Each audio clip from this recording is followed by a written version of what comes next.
গজারিয়ায় মেঘনা নদী থেকে অজ্ঞাত এক তরুণীর অর্ধগলিত মরদেহ উদ্ধার করেছে গজারিয়া নৌ পুলিশ। এ তথ্য নিশ্চিত করেছে গজারিয়া নৌ পুলিশ ফাঁড়ির ইনচার্জ মাহবুব আলম।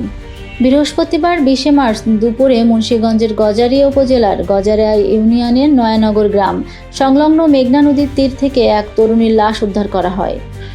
স্থানীয় এলাকাবাসী জানান, বৃহস্পতিবার সকালে নয়ানগর গ্রাম সংলগ্ন মেঘনা নদীতে জেলেরা মাছ ধরার সময় ভাসমান অবস্থায় একটি লাশ দেখতে পায় জেলেরা।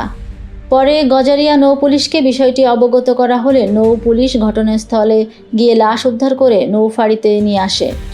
গজারিয়া নৌ পুলিশের ইনচার্জ মাহবুব আলম বলেন, আনুমানিক 18 থেকে 20 বছর বয়সী খালি শরীরে অর্ধগলিত এই তরুণীর লাশ উদ্ধার করা হয়েছে। পরিচয় জানার চেষ্টা চলছে। আইনি প্রক্রিয়া শেষ হলে লাশটি ময়নাতদন্তের জন্য মুন্সিগঞ্জ সদর হাসপাতালের মর্গে পাঠানো হবে বলে জানান এই কর্মকর্তা।